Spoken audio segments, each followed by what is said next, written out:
Master. Big Boss. Welcome to my channel. 3, 2, 1. Let's watch the novel.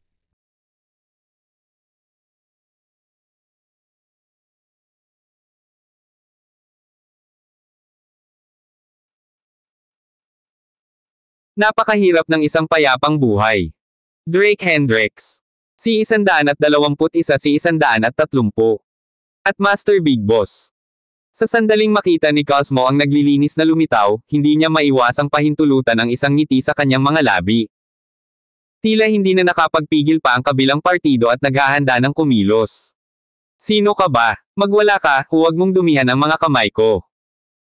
Malakas na sigaw niya, at kasabay nito, aksidenteng, noontog ang kamay niya sa tagapaglinis, tahimik na dinasarmahan ang sandata ng kabilang partido. Ang gayong gawa ay isang piraso ng cake para sa kanya. Miss. Sa pagkakataong ito, malinaw na natutunan mula sa nakaraang aralin. Binago ng tagapaglinis ang anyo ng address. Pwede ba tayong mag-usap sa ibang lugar tungkol sa kung ano man ito? Lahat tayo ay nagtatrabaho sa iisang mall, at gusto kong humingi ng tawad sa ngalan niya. Pagkatapos magsalita, yumuko ng malalim ang naglilinis. Oo, hindi ito sinasadya. Paano ito? May pera ako sa break room. Sumama ka sa akin at babayaran kita sa bag. Ang tagapamahagi ng leaflet ay nagpaliwanag ng buong katapatan, isang walang magawang ngiti ang lumitaw sa kanyang mukha. Hayop, napakasamang babae, napakalayo ng mga bagay-bagay. Ito ay masyadong hindi makatao. Sa anong kaliit na kapangyarihan mayroon tayong mababang uri ng manggagawa? Kung ito ay isang lalaki, hindi ako titigil hanggat hindi ko siya binubugbog hanggang sa mamatay. Sabihin ko, wag mong isipin na hindi kami pumapatol sa mga babae. Sige, tumatawag kami ng pulis ngayon, tingnan natin kung ano ang maaari mong gawin pagkatapos. Habang nagsasalita siya, inilabas ng isang lalaki sa karamihan ang kanyang telepono, handang tumawag ng pulis. Pero bago pa man siya makatawag, mabilis na pumunta sa gilid ang naglilinis at sinabing, kung magkagulo tayo, mawawalan tayo ng trabaho, better let it go. Naniniwala akong maunawain ang babaeng ito at hindi niya tayo pahirapan. May misyon ng dalawa na dapat unahin, kung dumating ang mga pulis, tiyak na maaantala sila ng ilang sandali. Ang isang pagpatay ay isang pagkakataon na hindi maaaring palampasin, at ang oras ay hindi na babalik. Ngayon, pareho lang silang nag-iisip kung paano dadalhin si Cosmo sa isang liblib na lugar. At tapusin ang trabaho. Damn it, hindi ko na kaya. Ngayon, kailangan ko siyang bugbugin. Pasok din ako. Ano man ang kanyang katayuan o background, ipaparamdam ko sa kanya ang kapangyarihan ng aking kamay na bakal. Dahil sa sinabi ng naglilinis, mas lalong nagalit ang mga nanonood. Ito ay eksakto kung ano ang gusto ng Gemini, habang ang karamihan ng tao ay nagsasara, maaari nilang kunin ang pagkakataong makawala.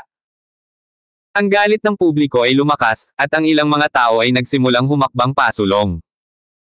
Bahagyang kumunat ang noo ni Cosmo, hindi sigurado kung ano ang gagawin sa sitwasyon. Anong ginagawa mo? Noon si Nicholas Leopold, nakasandal sa saklay, ay umakyat. Sa likuran niya ay sumunod ang 200 empleyado na nakasuot ng itim na suit. Little sister, sino ang nang-aapi sa iyo? Tumingin siya kay Cosmo at nagtanong na may ngiti sa labi. Oh, kuya, hindi naman big deal. We can solve it privately. Nang makita si Nicholas Leopold, agad na naunawaan ni Cosmo na ito ang intensyon ni Drake Hendrix. Ang hitsura ng mga taong ito ay malinaw na nagpapalaya sa kanya mula sa sitwasyon. Sige. Kung sino man ang maglakas loob na ay bully ka, sabihin mo lang sa akin, at ako na ang bahala sa kanila. Nagdilim ang ekspresyon ni Nicholas Leopold, at agad na tumahimik ang mga nanunood, yumuko ang mga ulo. Ang mga lalaking kanina pa mabangis na nagsisigawan ngayon ay yumuko at tahimik na nagsiwalat. Sa paninindigan ni Nicholas Leopold, masasabi ng isa na hindi siya madaling marka. Lalo na't ang daming empleyadong nakatayo sa likod niya. Got it? Kuya? Sige, susunod ako. Ngayong wala na siya sa sarili, mabilis silang itinaboy ni Cosmo. Okay. Si Nicholas Leopold ay hindi nang ahas na magbitaw ng isa pang salita at agad na pinalayo ang kanyang mga tao. Sa oras na ito, ang mga nanunood ay hindi nang ahas na magsalita ng isa pang salita. Malungkot ang mukha ng naglilinis, sa wakas ay handang kumilos. Akala niya ay magagamit nila ang kapangyarihan ng karamihan para harapin ang gulo, ngunit sino ang nakakaalam na may isang taong napakalakas na magpapakita, na agad na mabaigo ang kanyang plano. Babayaran mo ako. Nagmamadali ako. Napaka-cooperative ni Cosmo. Okay, sumama ka sa akin. Matapos makipagpalitan ng tingin sa naglilinis, lumingon ang tagapamahagi ng leaflet at tinungo ang loob ng mall. Iyon ang bodega kung saan kadalasang itinatago ng mga naglilinis ang kanilang mga gamit. Mayroon din akong kaunti doon, kunin mo muna, tapos pupunta tayo sa akin. Sinadya ng tagapaglinis ang nakipag-usap sa distributor ng leaflet, na naglalayong akitin si Cosmo sa bodega, at pagkatapos ay samantalahin ang pagkakataong alisin ang gulo. Okay. Salamat, kuya. Sorry talaga, babayaran kita kapag nakuha ko na ang sahod ko. Ang tagapamahagi ng leaflet ay lubos na nagpapasalamat, ang kanyang mga salita ay puno ng pananabik. Kung si Cosmo ay hindi isang shadow warrior na nakaranas ng hindi mabilang na mga sitwasyon sa buhay at kamatayan, maaaring talagang naniwala siya sa kanila. Pero ngayon, habang pinapanood ang dalawa na nagpe-perform, natatawa na lang siya. Maya-maya, dumating na ang tatlo sa entrance ng storage room. Lady, sumama ka sa akin saglit. May mahigit 10,000 pa dito, bilangin natin ang harapan.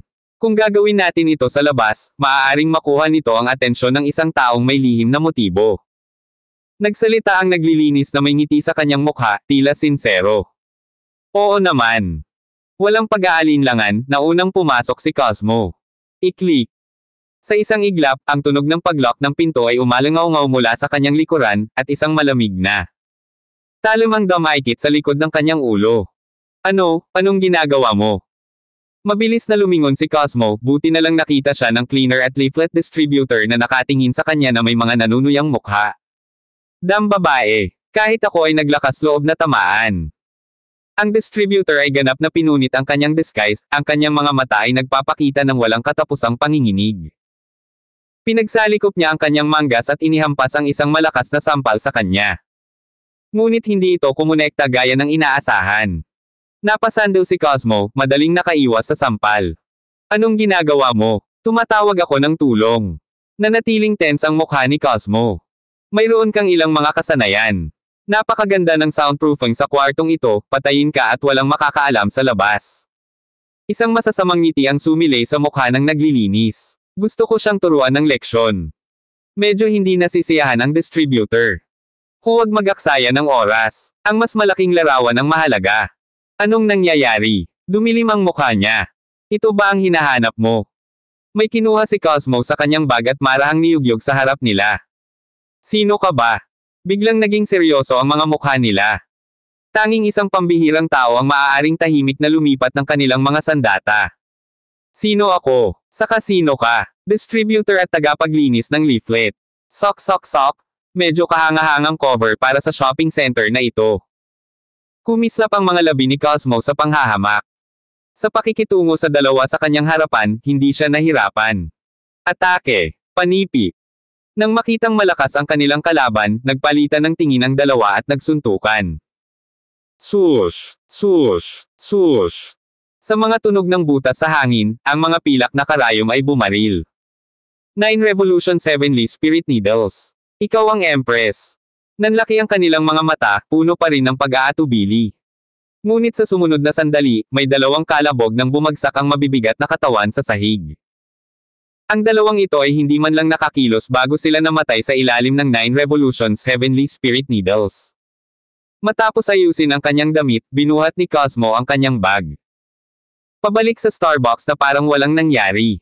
Nagkakagulo na naman. Kinuha ni Drake Hendricks ang kanyang pangalawang tasa ng kape, hindi napigil ang huminga ng malalim. Ganoon ba talaga kahirap ang isang mapayapang buhay? Tumingin siya kay Cosmo, ang tono niya ay walang magawa. Guru, sa tingin mo kaya mong pumatay ng mga tao at tumakas?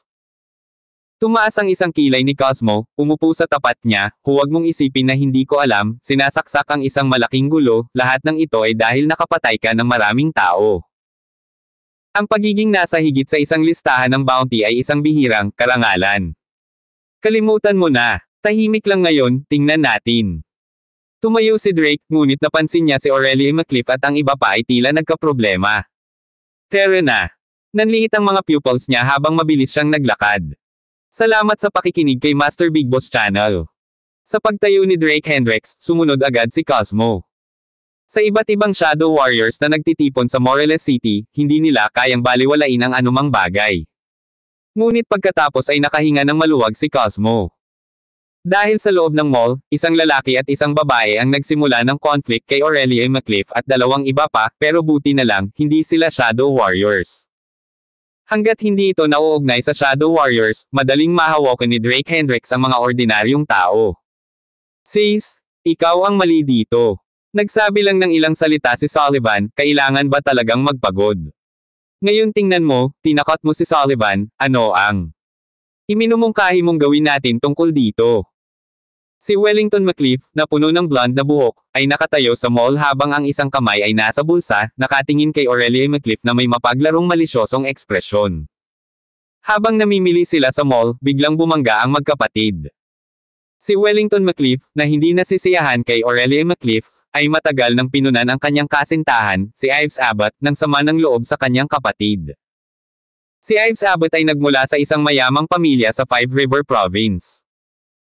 Ang kanyang tiyuhin, si Benjamin Abbott, ay isang negosyante sa Moreles City, madalas na nakikipag-ugnayan sa lahat ng uri ng makapangyarihang tao. May mga koneksyon pa siya kay Aaron Jackson ng Moreles City.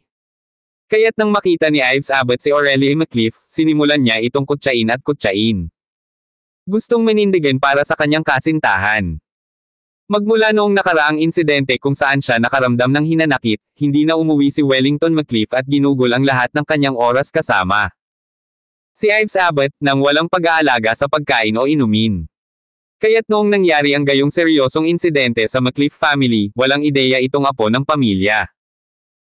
Natural na hindi ito matitiis ni Aurelia McCliff, ngunit bago pa siya makakilos, nauna ni Lance Casey ang kanyang shrew mode at nakipagpalitan ng mga insulto kay Ives Abbott. Ang galit na si Ives Abbott na hindi kayang makipagtalo kay Lance Casey, ay naisip ang magpakapisikal. Ngunit hinarang lamang siya ni Aurelia McCliff sa isang madaling hakbang, at tuluyang umiyak si Ives Abbott sa mga bisig ni Wellington McCliff. Wellington, ikaw na mismo ang nakakita, wala akong nagawa. It's this shrew in your arms who started first as soon as she saw me. Kung hindi lang kami magkapatid, gusto ko talaga siyang sampelan. Si Aurelia McCliff ay nasa isang kaayla hilakbot na mode. Ang lahat ng kaligayahang nadama niya sa pamimili kasama ang kanyang matalik na kaibigan ay tuluyan ng naglaho. Sino ang tinatawag mong bakla?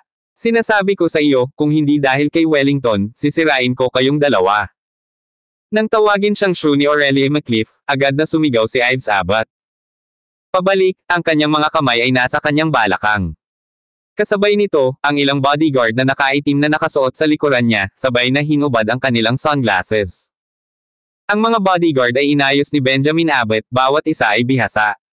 Karaniwan silang responsible sa pagprotekta kay Ives Abbott. Kung tutuusin, hindi simpleng karakter ang kanyang pamangkin, palaging nagdudulot ng gulo saan man ito magpunta. Kung walang bodyguards, tiyak na maghihirap siya. Ano ba ang ginagawa mo? Nag-iisip na magsimula ng away. Nagdilim ang mukha ni Aurelia McCliff. Hindi niya gustong magkaroon ng komprontasyon kay Wellington McCliff, tutal magkapatid naman sila. Pero itong kapatid niyang ito ay tila walang balak makipag-ayos sa kanya. Simula nang magkakilala sila, puno na siya ng puot. Sis, lumuhad at humingi ng tawad kay Sullivan, at hahayaan natin ito.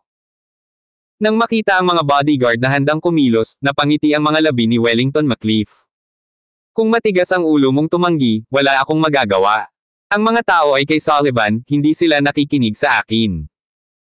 Nagkibit balikat siya, na parang nasa puso niya ang pinakamabuting interes nito. Bumalik sa McCliff family, napakaraming hinaing ang kanyang tiniis at matagal na niyang iniisip na bumalik sa Aurelia McCliff. Ngayon sa suporta ng Abbott family, mas marami siyang dahilan para ipagmalaki ang kanyang kapangyarihan. Stupid na babae, huwag mong isipin na magiging madali ako sa iyo dahil lang sa kapatid ka ni Wellington. Ngayon binibigyan kita ng pagkakataon. Kung tumanggi kang lumuhad at humingi ng tawad, naniniwala ka na sisirain ko ang mukha mo ngayon.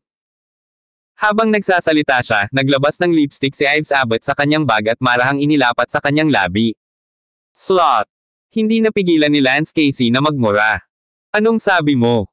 Lumubog ang mukha ni Ives Abbott at nagsimulang manginig ang kamay niyang nakahawak sa lipstick. Walang sino man ang nang-ahas na sampain siya sa buong buhay niya. Sabi ko, slot ka. Malakas na sigaw ni Lance Casey, narinig mo ba iyon, o dapat ko bang ulitin? Slot, slot, slot. 3 beses niyang inulit ang sarili, halos mabaluktot ang ilong ni Ives Abbott sa galit. Ikaw, ikaw, ikaw. Si Ives Abbott ay nakaramdam lamang ng paninikip sa kanyang dibdib, sa sobrang galit para magsalita. Buwisit ka, sino ka sa tingin mo? Naghahanap ng gulo. Mabilis na hinawakan ni Wellington McCliff si Ives Abbott, pinagbantaan si Lance Casey habang inaalo siya, baby. Huwag kang magalit, ako ang bahala sa kanila para sa iyo. Pagkasabi nun, humakbang siya papunta kay Lance Casey, itinaas ang kamay para sampelan siya. Sampal. Pero bago pa siya makagalaw, naghatid muna ng sampal si Olayinka Davenport sa tabi niya. Ano ito? Ang lakas ng loob mong manakit ng babae. Huwag magpalinlang sa karaniwang mahinhin na hitsura ni Olayinka Davenport, nang siya ay nagalit, siya ay parang isang tigre, iniwan ng Wellington McCliff na ganap na nakatulala. Ikaw. Bago matapos ang Wellington McCliff, galit na nagmura si Ives Abbott, walang silbi. Bakit mo pa sila kinakausap? Riggs? Jet? Kunin mo sila. Mamumula ang kanilang mga mukha. Panipi. Hindi pa natatagalan ang kanyang mga salita ay tumango ang 2 bodyguard na nakatayo sa likuran niya at dumiretso patungo kay Aurelie McCliff at sa iba pa. Anong ginagawa mo? Ang mga empleyadong sumusunod sa 3 babae ay agad na humakbang para harangin ng 2 bodyguard, kuya, ano ang sinusubukan mong gawin? Tanong nila, ikiling ang kanilang mga ulo. Magwala ka, panipi. Ang 2 bodyguard ay hindi nag-abala sa anumang kalabisan na salita. Paimpel nilang tinulak palayo ang 3 sa harapan nila. Sino ka sa tingin mo? Hayaan mong sabihin ko sa iyo, kami ay mga tao ni Master Leopold. Kung alam mo kung ano ang mabuti para sa iyo, mawala ka na. Kung hindi, bang! Bago pa siya makatapos, sumipa si Riggs, pinalipad ang speaker ng 3 o 4 na metro ang layo. Hooray! Ang lalaki ay sumigaw sa sakit, sumigaw sa natitirang 2, tawagan si Master Leopold, kumuha ng ilang tao dito. Si Nicholas Leopold ay medyo makapangyarihan sa Morelos City. Ito ay laban lamang sa mga halimaw tulad ni Aaron Jackson at Drake Hendricks na siya ay tila walang kapangyarihan. Laban sa iba, hindi ito masyadong malinaw. Tumigil ka dyan. Ang 2 hoodlum ay walang pagkakataon na tumawag. Bago pa nila mapigil ang mga bodyguard ay natamba na sila ni Riggs at Jet sa lupa. Kuya, tungkol saan ito? Sa sandaling iyon, si Nicholas Leopold, kasama ang kanyang mga tauhan, ay nagmamadaling bumaba mula sa itaas. Bilang isang malaking shot sa Morelos City, paano niya hahayaan na masira ang sitwasyong ito?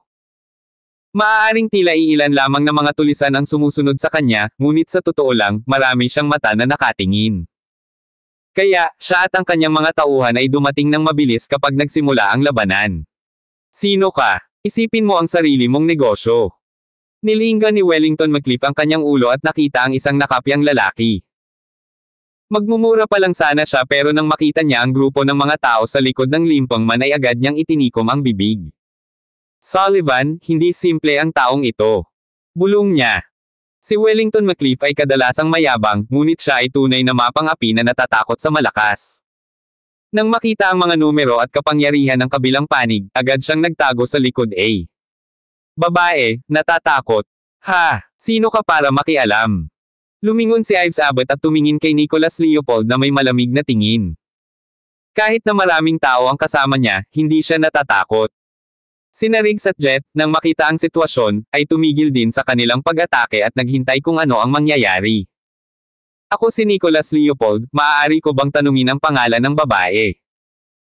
Alam ni Nicholas Leopold mula sa ugali ni Ives Abbott na hindi siya ordinaryong babae. Kaya nagpakilala muna siya, sinamantala ang pagkakataong mag-probe.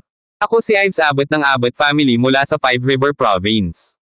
Siguradong hindi mo kami narinig. Malamig na sinabi ni Ives Abbott, kung may sense ka, maliligaw ka. Salamat sa pakikinig kay Master Big Boss Channel. Nang marinig ang pangalang Abbott family, kitang-kitang nanginag ang katawan ni Nicholas Leopold. Sa Five River Province, mayroon lamang isang Abbott family. Miguel Abbott. Isang kilalang entrepreneur sa probinsya, at kasabay nito, ang Panginoon ng Five River Province. Maging si Queen Kensington, na kilalang kilala sa kanyang impluensya, ay kailangang magbigay daan kay Miguel Abot ng 3 puntos. Ang tiyuhin mo. Upang makatiyak, maingat pa ring nagtanong si Nicholas Leopold. Kung hindi ang Abot family na may kaugnayan kay Miguel Abot, ang usapin ay maaari pa ring hawakan ng madali. Ngunit kung talagang ang Abot family iyon, talagang hindi niya kayang pukawin ang mga ito. Gayunpaman, naroon si Aurelia McLeaf, kung hindi niya ito maprotektahan, mabibigo niya ng husto si Drake Hendricks. Benjamin Abbott. Nang bigkasan ni Ives Abbott ang pangalang iyon, nang inag ang puso ni Nicholas Leopold. Ngayon, pwede ka bang mawala? Hindi ko gusto ang mga taong nanunood kapag pinangangasiwaan ko ang aking negosyo. Makapangyarihan si Ives Abbott, hindi binibigyan ng anumang mukha si Nicholas Leopold. Ito ang ipinagmamalaki ng mga miyembro ng Abbott family, kahit na nakatayo mag-isa, walang nang ahas na hawakan sila. Miss Abbott. Mabilis na isinasaalang-alang ni Nicholas Leopold ang kanyang mga pagpipilian sa kanyang isip. Ngayon, hindi maiiwasang masaktan niya ang isang panig. Kung wala siyang gagawin, tiyak na maghihiganti si Drake Hendricks sa kanya, at ang Abbott family ay hindi magpapasalamat sa kanya. Pero kung nasaktan niya ang Abbott family, baka matulungan pa rin siya ni Drake Hendricks. Sa loob lamang ng ilang segundo, mabilis niyang natimbang ang mga kalamangan at kahinaan sa kanyang isipan. I'm sorry, pero kailangan kong masaktan ka. Napalunok ng mariin si Nicholas Leopold at saka nagbilin, go for it. Pigilan mo sila, panipi. Sa lalong madaling panahon ay bumagsak ang kanyang mga salita, ang grupo ng mga lalaking nakaitim ay agad na sumulong. Ayaw mo nang mabuhay. Si Ives Abbott ay nanlilisik, ang kanyang mga mata ay puno ng hindi makapaniwala habang nakatingin kay Nicholas Leopold. May nangahas na makialam sa mga gawain ng Abbott family. Bang! Ngunit sa kanyang tabi, sina Riggs at Jet ay kumilos na. Kahit na marami ang mga kalaban, hindi masyadong malakas ang kanilang lakas sa pakikipaglaban. Ang dalawang bodyguard na itinalaga ni Benjamin Abbott ay lubhang kakilakilabot sa labanan. Ilang galaw lang, at marami na ang nakahandusay sa lupa. Guro, ikaw ba dapat ang pumalit o dapat ako? Si Cosmo, na dumating na, ay tumingin kay Drake Hendricks at nagtanong. Kailangan ko bang pumasok para sa isang maliit na bagay? Napalingon si Drake Hendricks sa kanya, bahagyang nakataas ang kilay. Naiintindihan. Biglang tumalon si Cosmo, agad na nawala sa kanyang orihinal na lugar. Kanina pa siya naiirite sa dalawang bodyguard na iyon. Ngunit bilang kanyang Panginoon, ay hindi nagbigay ng utos, hindi siya maaaring kumilos ng padalos-dalos. Bang! Basag! Sa isang maikling enkwentro pa lang, nabasag na ni Cosmo ang kanyang siko sa likod ni Jet. Si Jet ay sumigaw, lumuhad sa lupa at sumisigaw sa matinding paghihirap. Ang kanyang mga tadyang ay nabasag, sakit na hindi kayang tiisin ng isang ordinaryong tao. Kahit na si Jet ay pambihira, ang matinding sakit ay nagpang-inig pa rin sa kanya nang hindi mapigilan. Ang lakas ng loob mong saktan ang kapatid ko. Sumulyap si Riggs kay Jet, at dahan-daang naglabas ng isang bakal mula sa kanyang likuran. Sa sandaling kumilos ang kalaban, alam niyang pro siya. Kahit na babae siya, hindi siya minamaliit ni Riggs kahit kaunti. Nananakit mo pa ba ang mga babae? Habang pinagmamasdan ni Cosmo si Riggs na hawak ang bakal, napatawa siya. Hey! Sa paningin ko, may kaaway lang, walang babae. Pinaikit ni Riggs ang kanyang mga mata at gumawa ng isang malaking hakbang pasulong. Whoosh! Kasabay ng pagsipol ng bakal sa kamay niya sa ere. Swoosh! Ngunit mabilis na umiwas si Cosmo, nawala sa kanyang pwesto sa isang iglap. Bang! Bago pa makapag-react si Riggs, bumagsak ang paa ni Cosmo sa kanyang balikat. Basag! Agad na sumunod ang tunog ng mga bali ng buto. Bumagsak si Riggs sa lupa na namimilipit sa sakit, nagsimulang manginig ang kanyang katawan. Sino ka? Agad na natarante si Ives Abbott. Alam na alam niya ang mga kakayahan ni na Riggs at Jet, halos makakalaban nila ang 10 ordinaryong lalaki ng walang issue. Ngunit ngayon silang dalawa ay ganap na natalo, at ito ay isang napakalaking pagkatalo. Guru, ano ang dapat nating gawin sa kanya? Nakahawak sa braso si Cosmo at napalingon kay Drake Hendricks sa pintuan. Hindi ako pumapatol sa mga babae. Kinagat ni Drake Hendricks ang kanyang mga labi, dahan-daang lumakad papunta sa gilid ni Aurelia McLeaf. Kuya Davenport, ako. Si Nicholas Leopold, nang makitang lumitaw sina Cosmo at Drake Hendricks, ay agad na nakahinga ng maluwag. Kung hindi pa dumating ang dalawang ito, hindi niya talaga alam ang gagawin. Hindi mo na kailangang sabihin pa, nakita ko na lahat ng ginawa mo. Pinutol siya ni Drake Hendricks, humakbang sa harap ni Aurelia McCliff, "Wife, are you okay?" "Ayos lang ako. Medyo lang, masyadong bullying." Napangiti si Aurelia McCliff, hindi pa masyadong maganda ang mood niya. "Kaya ikaw ang Drake Hendricks na nabubuhay sa isang babae. Akala ko isa kang kahanga-hanga." Narinig ko. Smack! Nakalahad ang palad ni Cosmo, na sinampal sa mukha si Ives Abbott. "Sabi mo, hindi ka pumapatol sa mga babae." Nanlaki ang mga mata ni Abbott sa gulat, tila hindi makapaniwalang sasampalin si Cosmo. "Ayoko, pero hindi ko naman sinabing ayaw niya, di ba?" Tumawa si Drake Hendricks at umiling, "Bahala ka. Naiintindihan, guro." Tumanggaw si Cosmo, saka tumalikod at naglakad patungo kay Ives Abbott. Siya ay maganda, ngunit hindi ito ma-appreciate ni Ives Abbott kahit anong mangyari. "Huwag kang lalapit. Miyembro ako ng Abbott family. Si Octavius ang aking ama, at si Benjamin Abbott ang aking tiyuhin." Ito ang unang pagkakataon sa buhay niya na nakaramdam siya ng takot. Noong nakaraan, sa sandaling ibunyag niya ang kanyang pagkakakilanlan bilang miyembro ng Abbott family, walang nang-ahas na kumilos ng hindi tama. Pero ngayon, parang hindi na gumana. "O talaga? Bakit hindi mo banggitin na kamag-anak mo si Uncle Abbott?" Bahagyang ngumiti si Cosmo, dahan-dahang nilapitan si Ives Abbott. "Bata, bakit kailangan mong maging matigas ang ulo? Binabalaan kita." Huminga ng malalim si Wellington McCliff, magsasalita pa lang, nang siya ay sinipa at pinalipad. Bang! Bumangga siya sa glass wall ng mall, umiikot ang ulo. "Sis, isa." Sa wakas ay nagsimulang umatras si Ives Abbott. Ngayon na binugbog ang kanyang bodyguard, wala na siyang paraan para makipaglaban sa kabilang partido. Ngunit hanggat maaari siyang makaalis dito, madaling makapaghiganti si Benjamin Abbott para sa kanya. Pagkatapos ng lahat, si Aaron Jackson ng Morelos City ay kaibigan ng kanyang tiyuhin. Buntong hininga. Bumantong hininga si Cosmo, hinawakan ang mukha ni Ives Abbott. "Ah, masakit, bitawan mo ako." Ives Abbott, sa kanyang maislan at malambot na balat, kailan pa siya nakatagpo ng ganoong bagay. Nang umangat ang kanyang pisngi, ang sakit ay nagdulot ng pagtulo ng luha. "Hindi mo man lang kayang tiisin ang sakit na ito, ngunit lumabas ka pa rito para maglakad-lakad." Walang awa si Cosmo sa dalaga, hinawakan ito sa buhok at kinaladkad sa harap ni Aurelia McCliff. Napatulala si Nicholas Leopold. Miyembro ito ng Abbott family. Para mabugbog ng ganito, hayaan na lang kaya ng Abbott family. Bang! Lumuhad at humingi ng tawad dali. Naglapat ng puwersa si Cosmo, at agad na tumama ang ulo ni Ives Abbott sa mga tile sa sahig ng mall. At si Aurelia McCliff at ang dalawa pa ay nakatayo sa harap ni Ives Abbott. "Woo! Woo! Binubuli mo ako, hindi ka pa kakawala ng tiyuhin ko." Umiyak si Ives Abbott, kailan pa siya napahiya ng sobra sa 20 taon. Ngunit walang pakialam si Cosmo, patuloy pa rin sa pagdiin sa kanyang ulo. "Maghintay ka lang, patay ka." Noon lang, inalog-alog ni Wellington McCliff ang kanyang telepono sa kamay, minisyon si Drake Hendricks at ang iba pa.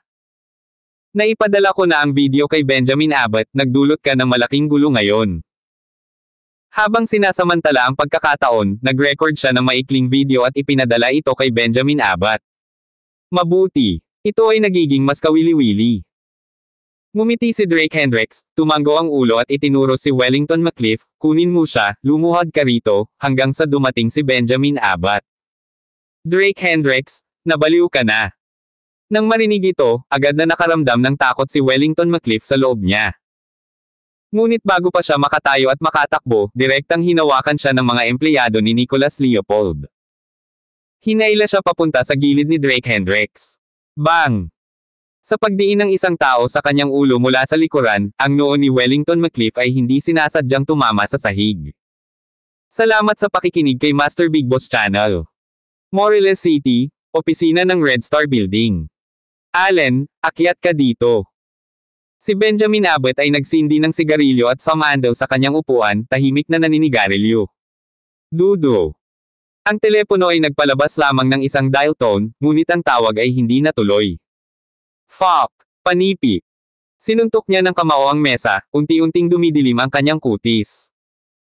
Sa panunood ng eksenang napahiya si Ives Abbott sa kanyang telepono, hindi niya maiwasang mapakibot sa gilid ng kanyang bibig. Gayunpaman, pagkatapos matanggap ang video na ito, hindi niya makontak ang alinman sa kanila. Kuya, tinawag mo ba ako? Ilang sandali pa, isang lalaking may galo sa mukha ang pumasok sa opisina ni Benjamin Abbott. Nagdala siya ng natural na bangis at medyo matipuno din. Allen, nabugbog ang pamangkin ko sa Morelos City. Nakikilala mo ba ang lugar na ito? Pinutol ni Benjamin Abbott ang kanyang sigarilyo sa ashtray at casual na itinulak ang kanyang telepono kay Dominic Leocadia. Sino ang may lakas ng loob? Nangangahas na sakta ng pamilya Abbott. Pagkatapos kunin ang telepono, nag-isip sandali si Dominic Leocadia at saka sinabing, Crystal Plaza. Bilang numero 1 tagapagpatupad ng mga tauhan ni Benjamin Abbott, araw-araw siyang gumagala sa Morelos City at pamilyar na pamilyar sa malalaking istruktura sa lugar. Nang makita niya ang background ni Ives Abbott na binugbog, Crystal Plaza ang unang pumasok sa isip niya. Nagkataon namang teritoryo niya iyon at hindi masyadong malayo sa Red Star Building. Dalhin ang mga tao at pumunta. Tumayo si Benjamin Abbott at sinuot ang kanyang kapote mula sa upuan. Kung may nangahas na hawakan ang mga miyembro ng pamilya Abbott, kailangan nilang maging handa sa mga kahihinatnan. Sis, bayaw, nagkamali ako. Sa loob ng Crystal Plaza, si Wellington McCliff ay lumuhad sa lupa na may bogbog na mukha, patuloy na nagmamakaawa. Siya ay layaw mula sa isang murang edad, kailan pa siya nabugbog ng ganito. Nang walang awa. Bukod dito, nang hamampas si Cosmo, wala siyang pinigilan, ginawa niya ang lahat ng gusto niya. Ngayon, ang damit ni Wellington McCliff ay napuno ng dugo mula sa kanyang ilong, at siya ay medyo hindi maipaliwanag nang magsalita siya. Sis, please, magsalita ka para sa akin. Sa wakas, nagsimula siyang tumawag sa kanyang kapatid na babae, bagaman atubili, wala siyang pagpipilian. Kakatwa, mula nang dumalo si Drake Hendricks sa birthday celebration ng matanda noong huling pagkakataon, para na itong nag-transform sa ibang tao. Ibinuhos niya ang dati niyang walang kwentang katauhan at naging mas paninindigan. Dati, hindi siya gumaganti kahit inaalipusto o sinaktan. Ngunit ngayon, halos hindi siya nakaligtas sa kamatayan dahil sa pagbigkas ng isang salita. Hintayin niyo akong lahat. Tinakpin ni Ives Abbott ang kanyang namamagang mukha at sumigaw, ipaparamdam ko sa iyo na patay ka na. Kailan pa siya napahiya ng ganito? Ang kanyang mga pisngi ay sinampal hanggang sa mamaga, at ang kanyang maselang balat ay may mga bakas pa ng dugong tumutulo. Nagpadala ka pa ba ng mensahe kay Tito? Habang umiiyak, tumingin si Ives Abbott kay Wellington McCliff. Hanggat alam ni Benjamin Abbott ang kanyang sitwasyon, tiyak na pupunta siya sa mga tao. Ipinadala ko ito. Umangat ang ulo ni Wellington McCliff na parang kalakay. Dahil nakasama niya si Ives Abbott sa loob ng ilang araw, natural na alam niya ang lawak ng kalupitan ni Benjamin Abbott. Sa impluwensya ng pamilya Abbott sa Five River Province, nakipag-usap pa nga si Benjamin Abbott kay Aaron Jackson. Sa isang makapangyarihang tiyuhin, si Ives Abbott ay nangahas na maging walang hiya sa Morelos City. Oh, tumatawag ng reinforcements, tayo ba? Tiningnan ni Cosmo ang mukha ni Ives Abbott na may bahid ng luha at, nang walang awa, sinampal siya ng malakas sa mukha. Sampal. Sabi nila, hindi dapat pahirapan ng mga babae ang buhay ng isa't isa. Ngunit sa sandaling iyon, hindi siya nagpakita ng awa. Wow! Sa wakas. Si Ives Abbott, sa bingit ng pagkasira, ay nagsimulang humikbi ng hindi mapigilan mula sa sampal. Sino ang nangahas na hawakan ng mga miyembro ng pamilya ko sa Abbott? Sa sandaling iyon, umalangaw-ngaw ang sunod-sunod na mga yabag sa buong Crystal Square. Napuno ang elevator ng mga tao, na patuloy na naglalakad papunta dito. Nangunguna sa grupo ang dalawang lalaking nakasuot ng salaming pang-araw, ang isa ay nakasando, at ang isa ay naka-trench coat. Tito. Nang makita ang mga bagong dating, tuwang-tuwa si Ives Abbott. Ngunit bago pa siya makalapit sa kanila, sinampal siya ni Cosmo ng isang sampal, na nagpabagsak sa batang miss ng Abbott family. Ives! Kumunat ang noo ni Benjamin Abbott at agad na hinubad ang kanyang sunglass, binilisan ang takbo. Nang makalapit siya at makitang puno ng dugo ang mukha ni Ives Abbott, para siyang Anne. Galit na galit nun. Ikaw, naghahanap ng kamatayan. Sa sandaling ito, si Dominic Leocadia, na nasa tabi ni Benjamin Abbott, ay nakataas. Ang isang kilay at hinarap ang grupo ng mga lalaking nakaitim, Boss Leopold, ano ang ibig sabihin nito? Dahil naging kasangkot sa Morelos City, natural na kilala niya ang magkapatid na Leopold. Sa katunayan, sila ay nagkaroon ng isang medyo disenteng relasyon ng pribado. Ang Red Star Group ay nasa mga materyales sa gusali, habang ang magkapatid na Leopold ay nasa real estate, paminsan-minsan, nagkakaroon pa sila ng negosyo. Sa ganitong paraan, napansin din ni Benjamin Abbott si Nicholas Leopold na nakatayo sa gilid. Young Leopold, anong ginagawa mo dito? Kakaiba ang presensya ni Nicholas Leopold, hindi maiwasang maghinala sa kanya. Tito, kasabwat silang lahat, panipi. Bago pa maibuka ni Nicholas Leopold ang kanyang bibig para magpaliwanag, sumigaw ng malakas si Ives Abbott. Sa kanyang sigaw, agad na nagdilim ang ekspresyon ni Benjamin Abbott. Allen, iligtas mo. Pagkasabi nito, lumingon si Benjamin Abbott kay Nicholas Leopold at, na may malamig na ngiti, sinabi, Young Leopold.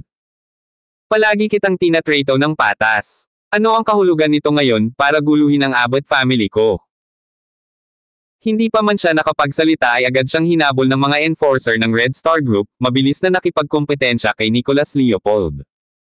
Ngunit hindi rin dapat maliitin ang mga tauhan ni Nicholas Leopold. Nang makita ang agresibong diskarte ng Red Star Group, mabilis silang nagtipon sa kanilang amo. Ang tensyon ay tumataas. Abbott, wala itong kinalaman sa akin. Iminuwestre ni Nicholas Leopold ang kanyang mga tauhan na umatras. Bago ang kanilang pagbagsak, ang magkapatid na Leopold ay walang kapantay para sa Abbott family, lalo pa ngayong sila ay kahabag-habag tulad ng mga ligaw na aso. Kahit na maaari niyang panindigan si Benjamin Abbott sa sandaling ito, sa sandaling umalis sila sa Crystal Square, ang dalawang lalaki ay hindi kahit nasa parehong liga. Ang impluwensya ng Abbott family sa Five River Province ay halos kapantay ng impluwensya ni Cesar Pendleton at bahagyang mas mababa sa Stanislaus Potter. Walang kinalaman dyan. Kung gayon bakit ka nandito, at bakit sasabihin ni Ives na magkasama kayo? Habang nagsasalita si Benjamin Abbott, mas lumalakas ang kanyang boses. Sa wakas, halos umuungal siya sa kanyang tanong, sino ang nagsabi sa iyo na gawin ito? Sa mga tao dito, si Nicholas Leopold lang ang nakilala niya. Meaning, dapat si Nicholas Leopold ang nagsulsul nito. Ngunit kung sino ang eksaktong humila ng mga string, si Benjamin Abbott ay walang ideya. Sinabi ko sa kanya na gawin ito. Kung may problema ka, lumapit ka sa akin. Biglang nagsalita si Drake Hendricks sa gilid. Ano man ang pakikitungo ni Nicholas Leopold sa Abbott family, kung tatayo siya at hahayaang umatake si Benjamin Abbott, tiyak na masisiraan ng loob ang marami. Ikaw ba ay empleyado ni Nicholas Leopold? Lumingon si Benjamin Abbott at pinasadahan ng tingin si Drake Hendricks ngunit hindi niya ito nakilala. Kilala niya ang lahat ng maimpluwensyang tao sa parehong Five River Province at Morelos City. Ang gayong hindi pamilyar na mukha ay malamang na isang hindi gaanong kahalagahan. Nang marinig ito, halos natakot si Nicholas Leopold sa kanyang talino. Napakalinaw niya kung sino si Drake Hendricks. Ang pagiging empleyado niya ay isang labis na pananalita, ngunit tinukoy ni Benjamin Abbott si Drake Hendricks bilang kanyang empleyado. Hindi naman. Ngunit ininsulto ni Ives Abbott ang aking asawa, kaya karapat-dapat siyang parusahan, sabi ni Drake Hendricks, mga kamay sa bulsa, na nagpapalabas pa rin ng katahimikan. Alam na alam niya ang Abbott family. Nagkataon lang na hindi niya inaasahan na makakasagasa sila ng ganoon kaga. Sige. Anak, hahayaan kitang malaman kung paano baybayin ang kamatayan. Ngumisi si Benjamin Abbott at may pasulong na kilos na nagutos, mga kapatid, patayin mo siya para sa akin. Salamat sa pakikinig kay Master Big Boss Channel. Bago pa makakilos si Benjamin Abbott, naglakad na si Dominic Leocadia papunta kay Ives Abbott. Hindi man lang siya nag-abalang sumulyap kay Cosmo, handang kunin ang tao. Whoosh! Isang ihip ng hangin ang lumapit, at si Dominic ay halos kusang umiwas paatras. Kasabay nito, ang kanyang mga nerbiyos ay humigpit sa sukdulan. Dinampot ng stiletto ang kanyang katawan at muntik na siyang masipa sa mukha. Malapit na iyon. Pinakatatag ni Dominic ang sarili, tinitigan si Cosmo. Ito ang unang pagkakataon na twetuhin niya ang isang kaaway ng may ganoong pag-iingat. Ang dahilan kung bakit siya naging kanang kamay ni Benjamin Abbott ay ang kanyang napakalakas na individual na kakayahan. Minsan ay isang shadow warrior, nagretiro na siya sa mundo ng mga martial artist ilang taon na ang nakararaan upang sumali kay Benjamin Abbott. Kung ibang tao, malamang nabali na ang sipa na iyon ni Cosmo sa dalawang tadyang. Ngunit ngayon, si Dominic, bagamat hindi komportable, ay nakaiwas sa welga. Boss, may kasanayan ang kalaban. Matapos sukatin ang lakas ng kalaban, itinaas ni Dominic ang kanang kamay, at agad na tumayo sa likuran niya ang mga empleyado ng Red Star Group. Sa loob ng grupo, bukod kay Benjamin Abbott, siya ang pinakamaimpluwensyang. Allen, isang canwasser. Nang makitang maingat ang kanyang pangunahing puwersa, hindi napigilan ni Mr. Abbott na magsalita. Alam niya ang tungkol sa pagkakakilanlan ni Dominic at ang kanyang walang kahirap-hirap na pangangibabaw sa mga tipikal na pagsalakay para sa mga ari-arian, kung saan natural na dinaig ng kanyang lakas ang oposisyon. Ngunit ngayon, sa pagkumpas ni Dominic na huminto, nagsimulang magnilay-nilay si Mr. Abbott. Kanina lang din niya napansin ang sipa ni Cosmo. Kahit na nakita niyang malakas ito, mukhang hindi ito mas malakas kaysa kay Dominic. Isang retiradong shadow warrior na nakaranas ng hindi mabilang na sitwasyon sa buhay at kamatayan. Ito ay hindi lamang tungkol sa pagkakaroon ng mga nakatataas na personal na kakayahan kundi tungkol din sa pagkakaroon ng matalas na intuition. Ang kanyang poster na para bang kaharap ang isang mabigat na kaaway, ay tiyak na nagpapahiwatig ng significant prowess. Masyado kang sanay. Saglit na tinaya ni Cosmo si Dominic at sinabing, pero yun lang. Kung hindi lang ako nagpigil, baka pinagtabuyan ka na. Minaliit niya si Dominic, kaya hindi niya ginamit ang buong lakas niya nang hamampes siya. Ngunit sa pandinig ni Dominic, ang mga salitang ito ay partikular na nakakagimbal. Minsan ay isang shadow warrior, na napahiya ng ganoon, may isip lamang ng isa ang galit ni Dominic. Wala nang silbing magsalita pa. Ipakita mo sa akin kung ano ang mayroon ka. Pagkasabi noon, sumugod siya, at ang kanyang kamao ay bumagsak ng marahas. Ito ang isa sa kanyang pinakahuling pamamaraan, ang pagsuko ng Tiger Fist. Kahit na ang pamamaraan ay mukhang simple, ang kapangyarihan nito ay kahanga-hanga. Sa kanyang mga naunang taon bilang underground shadow warrior, si Dominic ay naging maswerte na natutunan ang cultivation technique na ito, na may malaking kahalagahan sa kanyang mga sumunod na laban. Sa pagharap sa mabigat at malakas na hampas, hindi umiwas si Cosmo bagkos ay agad itong sinalubong, tinapik ang isang kamay sa palso ni Dominic at binasag ang isa pa sa braso niya. Basag! Sa isang palitan lang, napaatras si Dominic ng ilang hakbang, at isang tunog na pumuputok ang buto mula sa kanyang kanang palso. Malakas ka! Nakayuko siya sa lupa, nakatingin kay Cosmo sa harap niya, nanginginig na hindi mapigilan. Sinasabi nila na ang mga daliri ay konektado sa puso, ngunit kahit na mabali ang mga buto sa ibang lugar, ito ay medyo hindi mabata para sa isang ordinaryong tao. Gayunpaman, hindi napaungol si Dominic sa sakit, sa halip, dinanas niya ang paghihirap at muling tumayo. Sa sandaling ito, ang kanyang kamisete ay basang-basa ng pawis, at ang kanyang kutis. Pati labi niya, namutla na. Allen. Kumunat ang noo ni Mr. Abbott, pakiramdam na nagiging komplikado na ang sitwasyon. Walang problema. Umiling si Dominic at muling naglakad patungo sa Cosmo. Ayaw niyang maniwala na hindi niya kayang talunin ang isang babae. Hindi rin siya naniniwala na maaaring mayroong isang kakilakilabot na eksperto sa Morelos City. Medyo matigas ang ulo. Nang makita ang matigas na pag-uugali ng kalaban, gumuhit ang ngiti sa labi ni Cosmo. Ang taong ito ay medyo tanga. Kung hindi ka manalo, tumakas ka. Magkakaroon ng mga pagkakataon para sa paghihiganti hanggat ikaw ay nabubuhay. But knowing full well na hindi ikaw ang kalaban, yet still stubbornly charging forward, can only be stupidity. Gayunpaman, hindi ito nakita ni Dominic Leocadies sa ganoong paraan, akala niya ay sariling pagmamaliit at kapabayaan niya ang naging dahilan ng pagkakasugat ng kamay niya. Kaya kailangan niyang patunayan ang sarili niya. Kailangan niyang patunayan ang kanyang sarili sa harap ng kanyang mga kapatid sa Red Star Group. Mukhang hindi pa rin kita natama ng husto. Nang hindi na siya hinintay na makalapit, kumari pa ng takbo si Cosmo, tapos biglang tumalon sa ere. Bang! Ibinaba niya ang kanyang binti sa isang chop, diretso itong binasag kay Dominic. Kanina lang, si Dominic Leocadia, puno ng fighting spirit, ngayon ay nakaluhod sa isang tuhod, may dugong bumubuhos mula sa kanyang bibig. Ikaw. Nababalot ng matinding di paniniwala ang mukha ni Dominic Leocadia. Dahil minsan ay naging Shadow Warrior, nakagawa na rin siya ng maraming misyon. At palagi siyang matagumpay na nakabalik. Iyon ay dahil sa kanyang napakalakas na kapangyarihan. Pero bago ang isang babae, napakadali niyang natalo. Hindi man lang siya nakabawi bago siya nabawasan sa ganitong estado. Sa sandaling ito, kumulo ang kanyang dibdib na parang magulong dagat, at hindi niya napigilan ang pagluwa ng isa pang subo ng dugo. Spurt. Allen. Panipi. Kapansin-pansing nagbago ang mukha ni Benjamin Abbott. Ang kanyang sariling nangungunang manlalaban ay agad na natalo. Atake. Panipi. Nang makita ang kanyang pamangkin na nakaluhod pa rin sa lupa, nag-alab ang galit sa loob niya.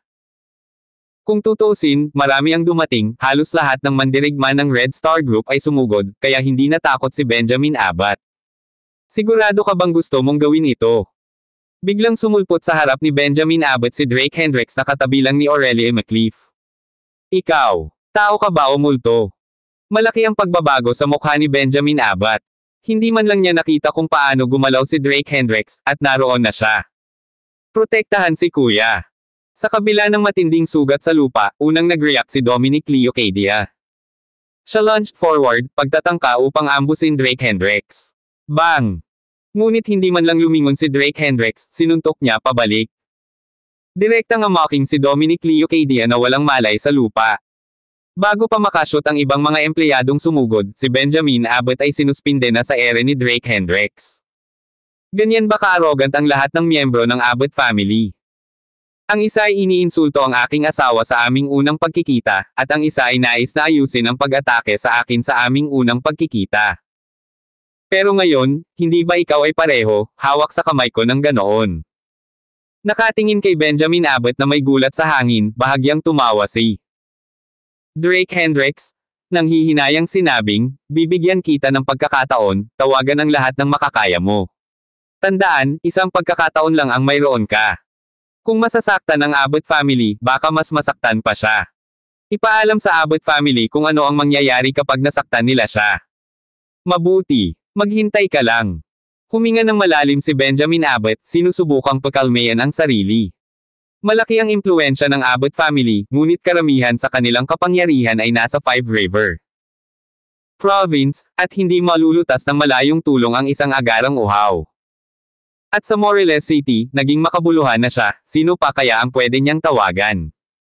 Biglang may pumasok na pangalan sa isip niya. Aaron Jackson. Nangungunang aso ng Moreles City. Pagsisisihan mo ito. Matapos pananakot kay Drake Hendricks, tumawag si Benjamin Abbott kay Aaron Jackson. Medyo magkakilala ang dalawa, at sa pangyayari ngayon, si Aaron Jackson lang ang makakalutas nito. Mr. Abbott, anong nangyayari? Ang tamad na boses ni Aaron Jackson ay nagmula sa telepono. Gusto niya akong guluhin. Inagaw ni Drake Hendricks ang telepono, masayang sabi.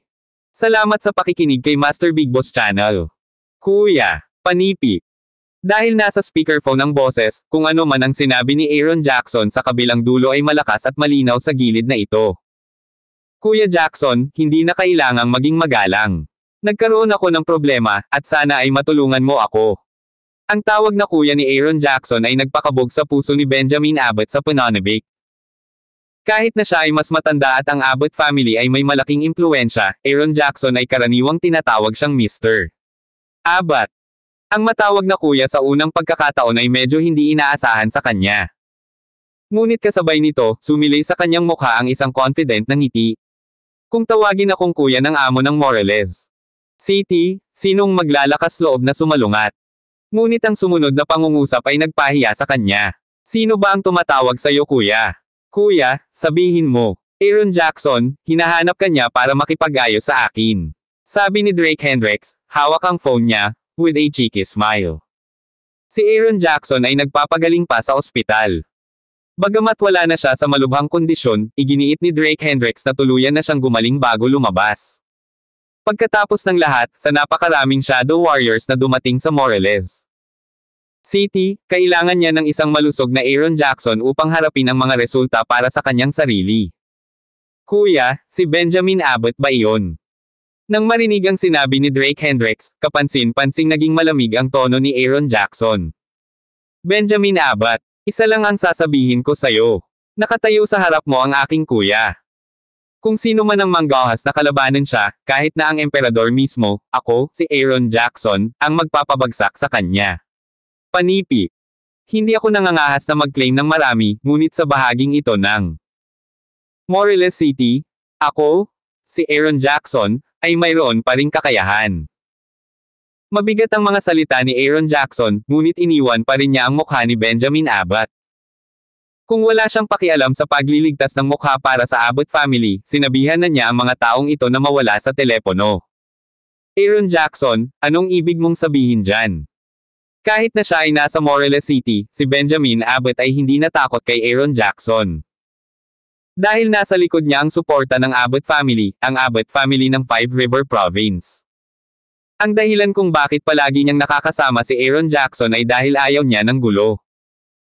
Naging matagumpay ang Red Star Group sa mga nakaraang taon, at ang pagkakaroon ng mga salungatan sa lokal na ahas ay maaari lamang makasama sa kanyang sarili.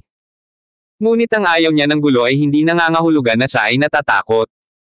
Ngayong kausap siya ni Aaron Jackson sa ganoong tono, medyo nakaramdam ng inis si Benjamin Abbott. Walang espesyal na kahulugan. Kahit na madalas kaming magkasundo, sa mga oras na ganito, hindi ako magsasawang sumuntok ng ilang beses. Sa kabilang dulo ng telepono, habang nakikipag-usap kay Benjamin Abbott, inayos na niya ang Dominating Tiger upang dalhin ang mga tao. Kahit alam niyang kaya ni Drake Hendricks, kailangan niyang ipaalam sa Abbott family ang kanyang paninindigan. Sa Morelos City, siya ang hindi mapag-aalinlangan ng hari. Hey, Aaron Jackson, sinusubukan mo bang gawing kaaway ang buong Abbott family? Tanong ni Benjamin Abbott na may sunod-sunod na malamig na tawa. Ang hinihiling na ibaba ang kanyang ulo sa publiko ay mas mahirap kaysa sa pagpatay ng isang tao. Pumayag man siya, hindi papayag ang Abbott family.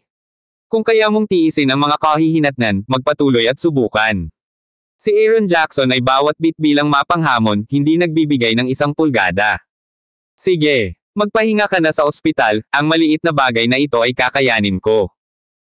Tila pagod sa pag-uusap ng dalawa, direktang ibinaba ni Drake Hendricks ang telepono at inihagis kay Benjamin Abbott. Patuloy na tumawag, kunin ang lahat ng mga tagapagligtas na maaari mong tipunin, o hindi lang siya ang mananatili ngayon, sasamahan mo siya. Itinuro ni Drake Hendricks si Benjamin Abbott, saka tumalikod at umupo sa isang upuan. Nakakross ang kanyang mga binti, siya ay lumitaw medyo sa kagaanan. Inutusan ni Nicholas Leopold ang isang tao na magdala ng isang upuan at ilagay ito sa likod niya sa isang punto. Natuwa si Drake Hendricks sa mga maliliit na detalye.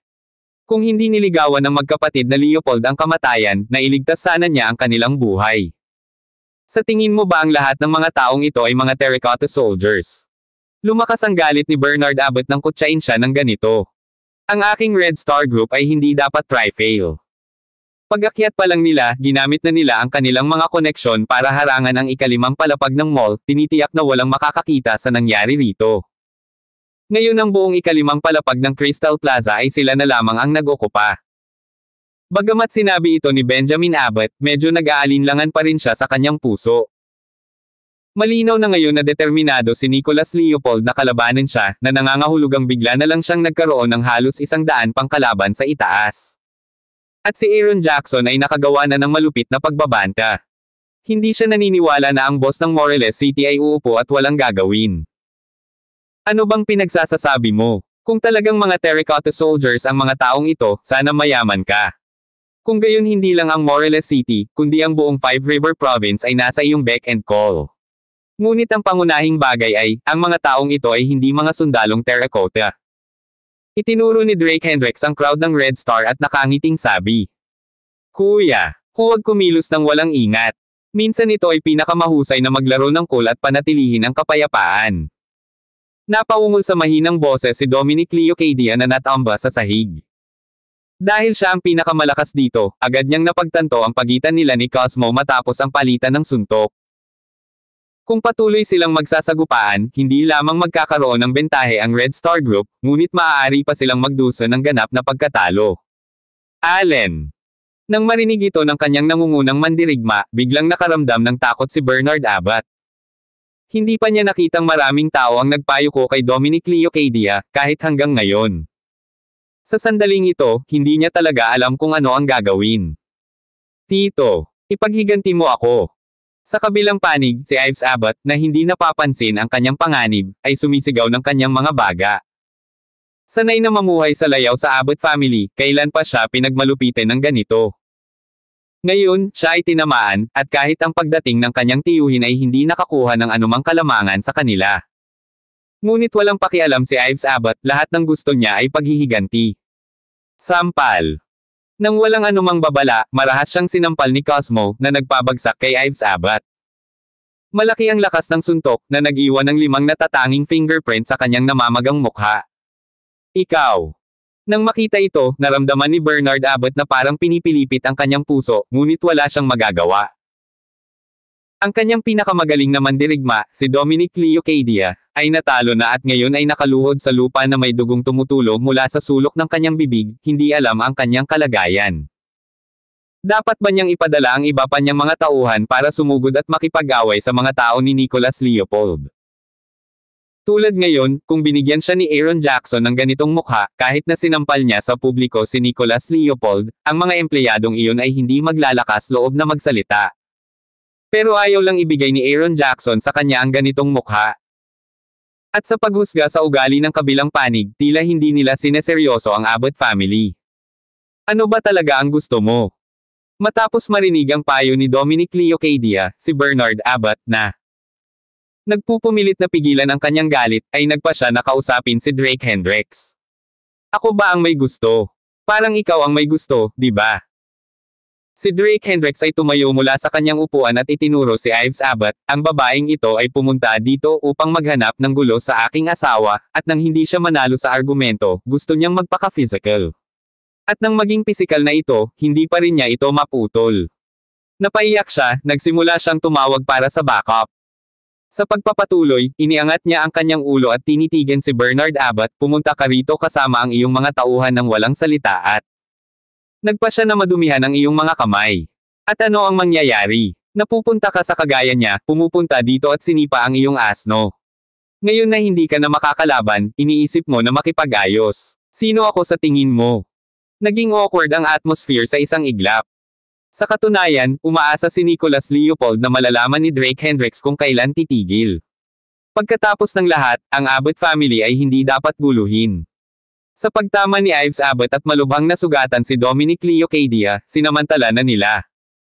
Ngunit si Drake Hendricks ay hindi magkakaroon nito, sa halip, sinimulan niyang ipitin si Bernard Abbott. Huwag mong itulak ito ng masyadong malayo. Sinabi ni Benjamin Abbott sa pamamagitan ng pagngangalit ng mga ngipin. Salamat sa pakikinig kay Master Big Boss Channel.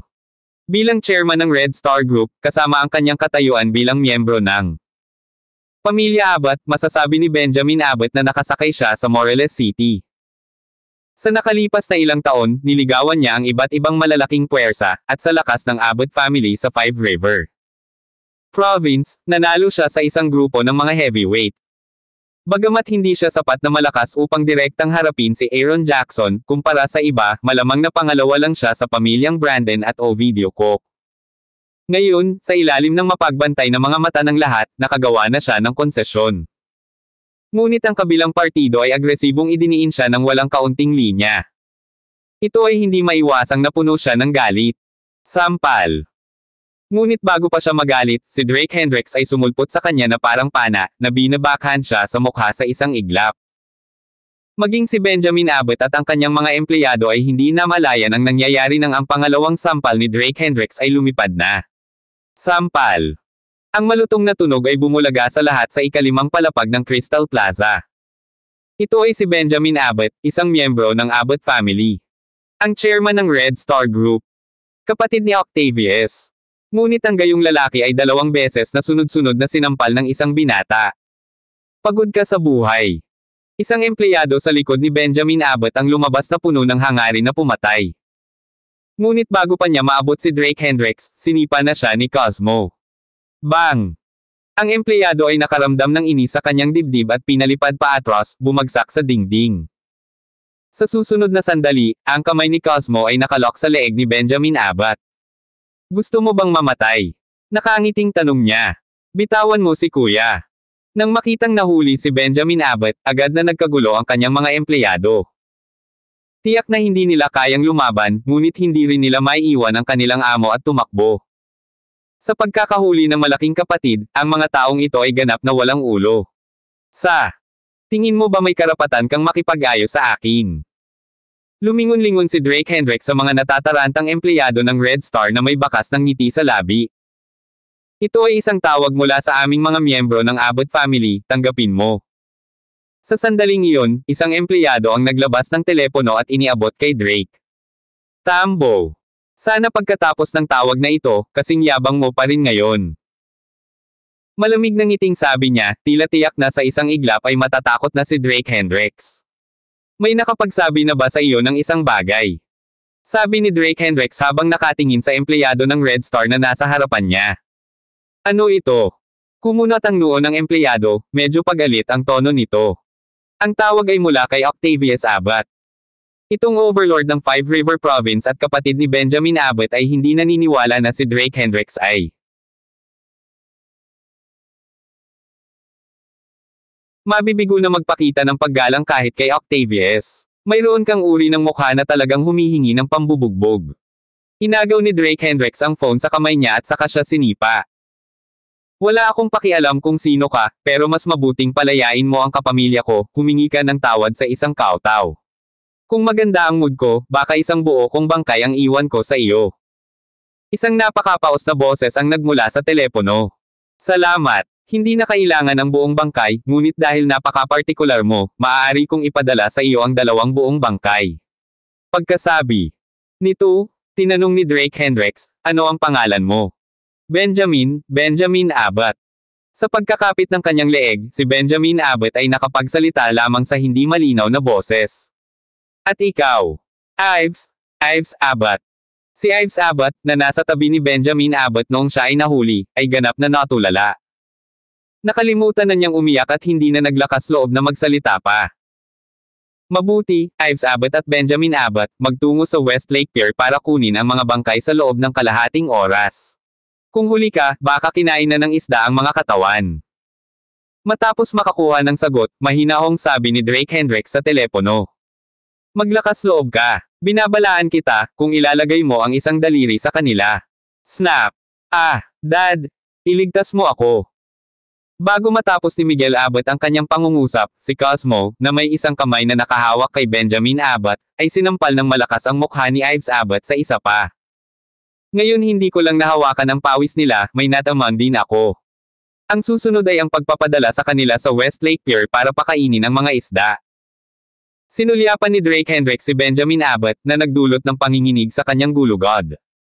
Sino ka? Dahil alam niyang walang silbi ang mga pagbabanta, umiwas si Miguel Abbott sa anumang iba pang masasakit na salita. Ang paggawa nito ay lubos na walang kabuluhan at maaari pang magpagalit sa kalaban na malalagay sa panganib-ang kaligtasan ng kanyang anak at kapatid na lalaki. Kailangan niyang patatagin ang sitwasyon kung may pagkakataong makapaghiganti. Kung sino ako ay hindi bagay sa iyo. Direktang ibinaba ni Drake Hendricks ang telepono at kumaway kay Cosmo na nagsasabing, itapon mo silang dalawa sa Westlake Pier. Hindi. Pakiusap ko, nagkamali ako. Mangyaring iligtas ang aking buhay. Habang umiiyak, itinuro ni Ives Abbott si Wellington McCliff at sinabing, ideya lang niya iyon, sinabi niya sa akin ang magandang babae na ito ay masama sa kanya at hiniling sa akin na maghiganti. Para sa kanya, ngayong natalo mo na siya, pwede mo na ba akong iligtas? Ngayon ay wala na siyang pag-asa.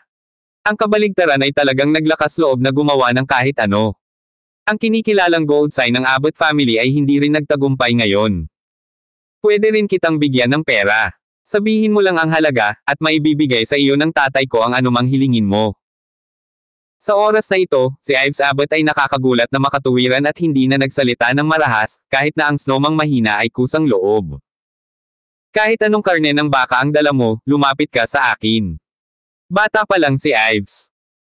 Nasuspine sa himpapawid, si Benjamin Abbott ay sumigaw ng hindi malinaw, tila talagang nag-aalala na si Drake Hendricks ay itapon silang dalawa sa dagat.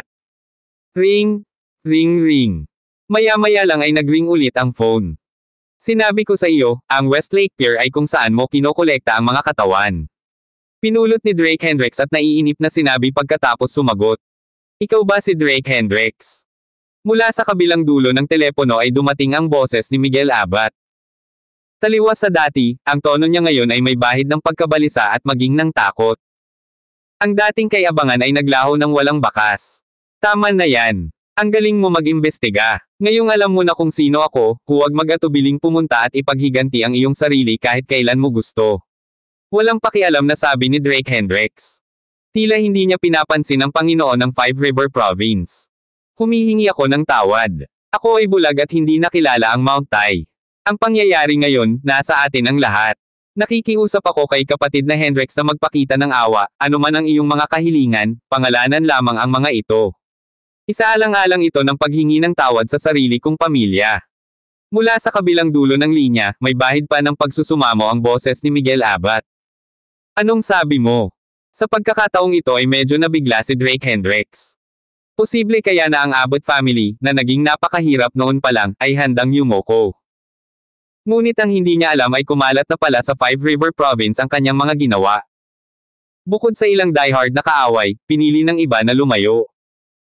Kung tutuusin, ilang big shots ang nahulog sa kamay nitong sumisikat na bituin mula sa Morelos City. Si Miguel Abbott ay tiyak na hindi mangangahas na ipagsapalaran ang buhay ng kanyang anak na babae at kapatid na lalaki. Kung handang iligtas ni Mr. Hendricks ang aking anak na babae at kapatid na lalaki ngayon, isaalang-alang ito bilang isang pabor na utang ko sa iyo, si Miguel Abbott. Kung may kailangan man si Brother Hendricks, ako, si Miguel Abbott, ay hindi magdadalawang isip. At ngayon, maaari kang gumawa ng anumang kahilingan. Sinabi muli ni Miguel Abbott, taos puso. Patungo sa isang taong tulad ni Drake Hendricks, maaari lamang niyang subukang isara ang agwat sa pagitan nila, hindi kailanman mag-antagonize. Bilang isang negosyante, alam na alam niya ang mga interes na nakataya. Stanislaus Potter, Maury Sierro, hindi ba lahat sila ay dumanas ng mga kabiguan? Kung siya ang magkusa na magpakita ng mabuting kalooban ngayon, kapag natalo ni Drake Hendricks ang mga kalaban na ito, walang alinlangang kailangang hatiin muli ng Five River Province ang cake. Sige, since Mr. Abbott is so forthcoming, hindi ko nasasabihin masyado. Ang iyong anak na babae para sa 2 bilyon, at ang iyong kapatid na lalaki para sa 1.5 bilyon, hindi ba iyon isang patas na halaga? Agad na nagdemand si Drake Hendricks na parang leon na bumubuka ng bibig. Salamat sa pakikinig kay Master Big Boss Channel. Ang hindi inaasahan ni Drake Hendricks ay sa loob lamang ng 5 minuto, isang napakalaki na 4 na bilyon ang direktang na-wire sa account ni Aurelia McLeaf. Hindi bababa sa 1 sentimo, at kahit 5 bilyon pa kaysa sa presyong itinakda niya. Bagamat mayaman ang Abbott family, hindi maliit ang halagang iyon. Si Miguel Abbott ay isang taong may malaking katapangan. Pakawalan mo sila, panipi. Ngayong nasa kamay na ang pera, walang intensyon si Drake Hendricks na guluhin pa sina Benjamin Abbott at Ives Abbott. Nang matanggap ni Aurelia McLeaf ang bank SMS, laking gulat niya kaya napanganga siya. 4 na bilyon, mayroon na siyang 4 na bilyon. Sina Olayinka Davenport at Lance Casey sa tabi niya ay berde sa inggit, ngunit wala silang magagawa. Aurelia, magaling kong kapatid, paano na lang ako maging mistress ng asawa mo, okay lang ba? Si Lance Casey ay kalahating biro, kalahating seryoso habang nakakapit sa braso ni Aurelia, paano, ha? Magwala ka, panipi. Tiningnan siya ni Aurelia McLeaf nang may pang-aalipusta at pagkatapos ay bumaling kay Drake Hendricks, tinakasan mo si Miguel Abbott mula sa isang kayamanan, baka ang pamilya Abbott. Diretso siyang pinutol ni Drake Hendricks, kung gusto akong kalabanan ng Abbott family, hindi sana sila nagpadala ng dagdag na 5 bilyon. Siya ay gumagawa ng isang overture sa akin, talagang angkop para sa timeline ng pamilya Abbott. Mula rito, nakaramdam siya ng isang sukat ng pagmamahal kay Miguel Abbott. Pagkatapos ng lahat, upang gumawa ng ganoong hakbang kapag pinalibutan siya ng mga kaaway, napatunayan nito ang kanyang madiskarteng pananaw. Plano kong maglakbay sa Five River Province, at sa panahong ito, dapat mong subukang manatili sa bahay. Pagkaalis ng mga miyembro ng pamilya Abbott, umupo si Drake Hendricks sa kanyang upuan at maluwag na nagsalita. Nais niyang magtayo ng sarili niyang imperyo sa pananalapi, upang duminahin ang isang teritoryo sa Five River Province, kahit papaano. Bukod dito, para mabuo ni Aurelia ang McCliff Group, kakailanganin niya ang suporta ng naturang puwersa. Maging ligtas ka. Malumanay nang umiti si Aurelia McCliff, hindi masyadong nagsasalita. Mula sa simula hanggang sa huli, hindi siya nakialam sa anumang ginawa ni Drake Hendricks. Ang isang lalaki ay dapat magkaroon ng kanyang sariling karera, at ang tanging magagawa niya ay subukang huwag pabigatin ang kanyang asawa hanggat maaari. Kung iisipin ng mga eksena noon pa lang, napabuntong hininga na lamang si Aurelia sa mga kapritsyo ng tadhana. Kalimutan mo na, Cosmo, magayos ka ng eroplano, sasama ako sa jowa mo ngayong gabi. Tumayo si Drake Hendricks mula sa kanyang upuan at hinawakan ang kamay ni Aurelia. Pwede nating ipagpaliban sandali ang mga usapin ng kumpanya, ang tagal na nating lumabas para magsaya ng magkasama. Sandali lang. Mrs., ano ang ibig mong sabihin? Hindi ba siya ang sinumpaang kapatid mo? Napatingin si Aurelia kay Drake Hendricks na may hinala. Noong unang dumating si Cosmo, ipinakilala siya bilang sinumpaang kapatid ni Drake Hendricks. Matagal-tagal na itong nabahala kay Aurelia. Hindi siya nakatulog buong gabi, nakakaranas ng insomnia sa unang pagkakataon sa kanyang buhay. Pero sa huli, pinili niyang magtiwala sa asawa. At ngayon, sinasabi ni Drake Hendricks na siya ang may bahay ni Cosmo. Aking alagad.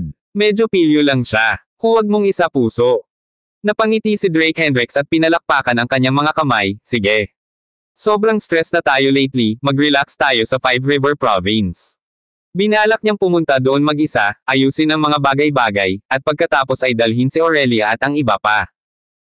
Gayunpaman, sa pagmumuni-muni, alam niyang marami pa ring Shadow Warriors ang patungo sa Moreles City at maging ang pamilyang Brandon at iba pa ay matamang nanunood. Ang pinakaligtas na lugar ay nasa ilalim ng kanyang sariling mga mata. Ang pagsama kay Aurelia para sa isang palihim na paglalakbay sa Five River Province ay parang pagnanakaw ng sandali ng paglilibang sa gitna ng abala, na nag-aalok ng kahit isang maikling pahinga. Master, gusto ko rin pumunta. Hindi napigilan ni Cosmo na kumilos ng spoiled sa gilid, ayaw niyang mag-isa sa lugar na ito na tinalikuran ng Diyos. Kailangan mong manatili dito para lituhin ang kalaban. Kapag natapos na ang panahong ito, ilalabas kita para sa isang maayos na bakasyon, paano iyon? Sa pagharap sa kanyang batang alagad, si Drake Hendricks ay nakayanan lamang. Walang masabi o mapag-alitan, at baka hindi rin maging epektibo ang pagbulyaw. Ang makapangyarihang Empress ay halos nasa bingit na ng pag-iyak na parang bata. Huwag na, titira ako kina mama at papa. Tsaka kakagaling lang ng grupo, at medyo nag-aalala ako dito. As for safety, you can rest assured, we have those four. At, paprotektahan din ako ni Aaron Jackson. Ang mga iniisip ni Aurelia McCliff ay nasa McCliff Group pa rin. Ang biglaang pagbangon ni Drake Hendricks ay nagdulot sa kanya ng matinding pressure. Mula pagkabata, siya ay palaging isang lubhang mapagkompetensyang babae. Sige, bantayan mo sina nanay at tatay, huwag mo na silang gawing gulo pa. Tandaan, subukang magtrabaho mula sa bahay hanggat maaari, at iwasang lumabas. Si Drake Hendricks, na nagplanong pumunta sa Five River Province ng maingat, ngayon ay kailangang ipaalam ang kanyang presensya. Hanggat kumalat ang balita ng kanyang paglitaw sa Five River Province, ang Shadow Warriors ay dumudugo doon, na ginagawang mas ligtas ang sitwasyon ni Aurelia. Bukod dito, ang mga taong ipinadala ni Amadeus Fairbanks ay pawang mga nangungunang eksperto, ganap na may kakayahang pangasiwaan ang sitwasyon. Bibigyan kita ng pagkakataon, protektahan mong mabuti ang asawa ko. Sa pag-iisip nito, kinuha niya ang kanyang telepono at tinawagan si Amadeus Fairbanks. Kahit na ang chatterbox na ito ay kadalasang nakakainis, siya ay ganap na may kakayahan pagdating sa paggawa ng mga bagay-bagay. Diyos ko, Panginoon, makatitiyak ka. Sa pagkakataong ito, ako, si Amadeus Fairbanks, ay mas gugustuhin kung putulin ang aking ulo kaysa gawin muli ang parehong pagkakamali. Oo nga pala, 3 pugad na ng deep cold ang ibinaba ko. Kailan ka may oras para bisitahin? Tumigil ka sa panloloko. Hindi nagbigay ng kahit anong mukha si Drake Hendricks sa Pavilion Master ng Wilson Pavilion, direktang ibinaba ang telepono bago niyakap si Aurelia ng malalim. Hintayin mo akong bumalik. Pagkasabi nito ay tumalikod na siya at umalis ng mahabang hakbang. Aurelie, ang cool ng asawa mo. Sa pagmamasid sa papalayong figure ni Drake Hendricks, muling nalibugan si Lance Casey. Pero alam niyang walang silbi ang mangarap ng gising. Ngayon isa na akong mayamang babae, mamili ba tayo hanggang sa mahulog tayo? Inilabas ni Aurelia ang isang bank card at marahang inalog ito. Mamili hanggang sa bumaba kami. Sina Olayinka Davenport at Lance Casey, na inalis ang hindi kasiya siyang araw, niyakap si Aurelia at nagsimulang umikot. Bilang isang pangunahing lungsod sa baybayin, ang sistema ng transportasyon ng Five River Province ay napakahusay na binuo. Ito ay maihahambing pa nga sa ilan sa mga higanting metropolises. Kahit mula sa Morelos City, may mga direktang flight papuntang Five River Province. Sa sandaling iyon, si Drake Hendricks ay nakasuot ng isang pares ng salaming pang-araw at isang puting suit na nakakasilaw sa gitna ng karamihan. Guwapo, matagal na kitang pinaramdam sa eroplano, bakit hindi mo ako pinapansin? Pagkababa pa lamang ng eroplano, isang batang babae na may suot na salaming poloka ang lumapit kay Drake Hendricks at nagsimulang humagulgol. Add me as a friend ha. Please. She pouted her lips, looking incredibly cute. Mabuti. Hindi makayanan ang kanyang pagpupersage, kinuha ni Drake Hendricks ang kanyang telepono at nag-flash ng QR code. Pero hindi na ulit. Sige. Ang batang babae ay malinaw na nasa sabik, at pagkatapos ng ding na tunog na nagpapahiwatig ng matagumpay na pag-scan, lumingon siya at sumigaw sa kanyang matalik na kaibigan, Simeon Kensington, natalo ka. Sok! Ang galing mo. Ako na ang magbabayad ng mga gastusin ngayong gabi. Lumapit ang batang babae na nagngangalang Simeon Kensington, nakasuot ng floral na damit at humihila ng malita. Kaya tumaya ka. Nang marinig ang pag-uusap ng dalawa, tinanggal ni Drake Hendricks ang kanyang salaming pang-araw, na medyo hindi nasisiyahan. Ano pa ba? Hindi mo akalain na nahulog talaga ako sa'yo no? Hinubad din ng dalaga ang kanyang sunglasses at inilapit ang mukha sa kanya. Likas akong maganda at matalino. Kung may utak ka sana nahulaan mo na hindi ako mahuhulog sa'yo diba? Totoo yan. Pero malaki ang dibdib mo at walang utak. Tingnan mo na lang ang naskan mo. Ngumiti si Drake Hendricks, isinuot ang kanyang salaming pang-araw, at umalis na may mahabang hakbang. Damn it, ikaw, tumayo ka dyan. Matapos tingnan ng dalaga ang kanyang telepono, namutla ang kanyang mukha. Salamat sa pakikinig kay Master Big Boss Channel. Elizero, tingnan natin kung ano ang iniskan mo. Nang makitang namutla ang mukha ng matalik niyang kaibigan, nagmamadaling lumapit si Simeon Kensington para tingnan. Wala. Nilock ni Elizero ang screen ng kanyang telepono at nauutal, napahiya lang siya at nagsasalita ng walang kaparerekon. Nakita mo rin ito, ipinakita niya ang QR code, at agad ko itong iniscan. Paanong hindi ito nakadagdag? Tatanggalin ko siya mamaya. Habang nagsasalita siya ay namumula na ang mukha niya. Eliz, sa tuwing nagsisinungaling ka, namumula ang mukha mo. Ibigay mo dito at tingnan ko. Panipi. Habang nagagambala si Elizero, inagaw ni Simeon Kensington ang kanyang telepono at na-unlock ito gamit ang sarili niyang fingerprint. Hindi lang magkaibigan ang dalawa kundi matalik na magkaibigan, kaya na-unlock nila ang mga telepono ng isa't isa. Ha. Nang makita niya ang nilalaman sa screen, si Simeon Kensington ay tumawa ng humirit na parang baboy na kinakatay. Pagbabayad ng mataas na halaga para sa isang anak, Eliz, bagay ka talaga. Sa telepono ni Elizero, may advertisement para sa paying a high price for a son. Pervert ka. Maghintay hanggang sa muli kitang makita, at makikita mo kung paano ang pakikitungo sa iyo ng babaeng ito. Si Elizero, na namumula ang mukha, ay binawi ang kanyang telepono, at medyo galit na sinabi, okay. Tumigil ka sa pagtawa. Inaamin kong talo, ililibre kita ng hapunan sa Water Pearl ngayong gabi. Sa pagmamasid sa matalik na kaibigan na tumatawa ng husto na nakayuko, sinumpa niya si Drake Hendricks ng hindi mabilang na beses sa kanyang puso. Deal. Sabi mo, Water Pearl. Huwag mo akong papatayin. Tinakpin ni Simeon Kensington ang kanyang bibig gamit ang kanyang kamay habang kinakaladkad ang kanyang malite patungo sa exit ng airport. Mas mabuting hindi na lang kita maabutin. Nakatayo doon si Elizero na nagtatampo nang biglang may pamilyar na boses mula sa likuran, Miss, anong ginagawa mo dito? Sa likuran niya, isang matanda ang nagsalita ng nakangiti. Tito Davenport, kakabalik lang namin ni Simeon. Paano mo nalaman? Hindi ko sinabi sa pamilya. Ang paglalakbay pauwi ay isang kusang desisyon na ginawa nila ni Simeon Kensington pagkatapos maglaro sa Morelos City. Pagkatapos ay lumipad sila pabalik sa Five River Province. Kung tutuusin, hindi dapat alam ng kanyang pamilya, ngunit narito ang mayordomo, si Uncle Davenport, na ang ibig sabihin ay maagang nakatanggap ng balita ang Yarrow family. Miss, bawat kilos mo ay binabantayan ni Master. Ang pagkakaroon ng pagtakas sa bahay sa loob ng higit sa isang buwan, tiyak na napuno ka ng saya. Pagbalik natin, kailangan nating ayusin ang kasal mo, seryosong sabi ni Uncle Davenport. Huwag mo na lang banggitin sa akin yan. Agad na nagdilim ang mukha niya sa pagbanggit ng kasal.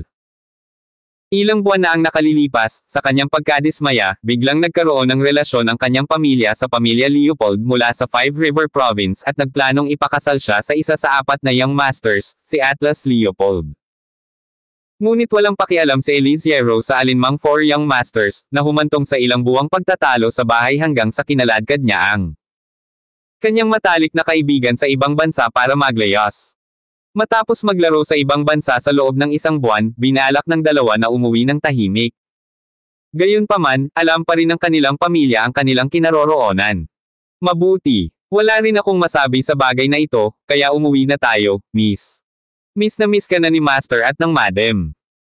Pagkatapos niyang magsalita, kinuha ni Uncle Davenport ang kanyang bagahe at dahan-daang naglakad palayo.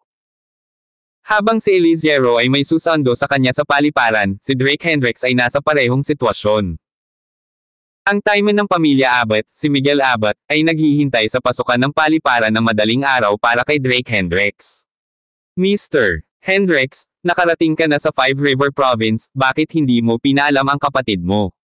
Bagaman hindi ko maangkin ang malaking kayamanan o maharlika, maaari akong mag-alok ng ilang lokal na mabuting pakikitungo. Lumapit si Miguel Abbott na may ngiti sa labi. Pagtingin dito, baka isipin ng mga hindi nakakaalam na nandito ka para mag-higanti. Sa akin. Itinuro ni Drake Hendricks ang hanay ng mga lalaking nakaitim, na nakangiti, not bad, each one is no simple character. Ang mga bodyguard na nakaitim ay may kahangahangang kakayahan sa pakikipaglaban. Kahit papaano ang ilan sa kanila ay makakalaban sa mga ordinaryong shadow warriors. At medyo mapagpakumbaba si Miguel Abbott. Sa Five River Province, isa siya sa mga nangungunang boss. Ang pagsasabi na hindi siya mayaman o marangal ay naging dahilan din ng pag-ibig ni Drake Hendricks sa kanya. Tungkol kaninang umaga, kasalanan ng kapatid ko. Panigurado, na-confine ko si Ives. Hindi siya makakalabas ng bahay ng isang buwan. Tungkol naman sa Wellington Macliff na iyon, pinaghiwalay ko na sila. Nagkasala si Miguel Abbott, ngayon, hinihiling ko pa rin kay Brother Hendricks na parangalan ako sa kanyang presensya, na bigyan ako ng pagkakataon na tabyusin ang aking pagkakamali. Hindi na kailangang maging formal. Mananatili muna ako saglit sa pagkakataong ito, kaya't maaari nga kitang guluhin, ngunit laktawan natin ang hapunan, mas gusto kong tumingin sa paligid. Nakangiting pagtanggi ni Drake Hendricks. Ang katotohanan na ang kabilang partido ay naglalabas ng isyo ay proactive na nagpahiwatig na hindi niya ito isinasapuso. At saka, parang hindi nagkukunwari ang ugali niya. Dahil hindi interesado si Kuya Hendricks, hindi ko na mapipilit. Ito ang pinakamataas na card ng Moonlight Group, lahat ng gasto sa alinman sa aming mga kumpanya ay nasa bahay. It's a token of my employees' goodwill, at kung hindi mo tatanggapin, sinasampal mo talaga ang mukha ko. Matapos tanggihan, hindi na nagpatuloy si Miguel Abbott, ngunit naglabas ng isang card na kumikinang na may ginto mula sa kanyang bulsa. Ang Moonlight Group, na itinatag ni Miguel Abbott, ay sumasaklaw sa mga restaurant, hotel, at maging sa mga pangunahing chain ng alahas. Hindi kalabisan na sabihin na gamit ang card na ito sa Five River Province, lahat ng kasiyahan ay walang bayad. Mabuti, saka maraming salamat. Sa antas na ito ng pagbibigay ng regalo, nadama ni Drake Hendricks na magiging bastos na tumanggi pa. Bukod dito, nang makita ang kilos ni Miguel Abbott, tila talagang sinusubukan niyang ligawan ang kanyang pabor. Dahil naayos na iyon, hindi ko na iistorbahin pa si Kuya Hendricks. Ang kotseng ito ay para gamitin mo, dadalhin ka ng mga bodyguard ko kung saan mo gustong pumunta. Matapos ibigay ang kanyang mga tagubilin, hindi na nagsalita pa si Miguel Abbott at tumalikod na para umalis, sumakay sa isang Bentley at dahan-daang nagmaneho palayo. Ang pakiramdam ng pag-alam kung kailan dapat sumulong at kung kailan atras ay talagang humanga kay Drake Hendricks. Punta tayo sa Pearl on the Water. Habang nakahanda na ang driver at sasakyan, kuntento na si Drake Hendricks na maging malaya. Ang Pearl on the Water ay isa ring kilalang malaking hotel na kabilang sa Moonlight Group na sikat sa buong Five River Province. Dahil nasa kanya ang card at iba ang nagbabayad, hindi na siya nagpigil. Pagpasok pa lang ni Drake Hendricks sa kotse, lumabas si Elise Yero. Nako, bakit parang pamilyar ang figure na iyon? Hindi naman siguro yung kalokohan kanina, di ba? Pinagmamasdan ng Maybach na dahan-daang paalis, bulong niya sa sarili. Miss, anong pinagsasabi mo? Si Tio Davenport, na nakatingin sa direksyon na kinaroroonan niya, ay nagtanong, iyan ang kotse ni Miguel Abad, anong ginagawa niya rito? Huwag na, Tere, uwi na tayo. Sa pagpapasya na huwag mag-alala sa mga gawain ng iba, sina Uncle Davenport at Elise Yero ay sumakay sa isang Audi A8 at nagtungo sa tahanan ng Yero family. Ang gabi ay bumaba sa isang kisap mata. Matapos may handa ang lahat, binalak ni Drake Hendricks na bumaba para maghapunan. Dahil nakarating na siya sa Five River Province, kailangan niyang humanap ng paraan para magkaroon ng gulo para makakuha ng impormasyon sa Shadow Warriors na iyon. Sa ganoong paraan, magiging mas ligtas ang mga bagay sa Moreles City. Ngunit hindi pa niya naiisip kung paano pukawin ang gulo na iyon. Pagdating sa unang palapag, nakita niyang puno na ang lugar.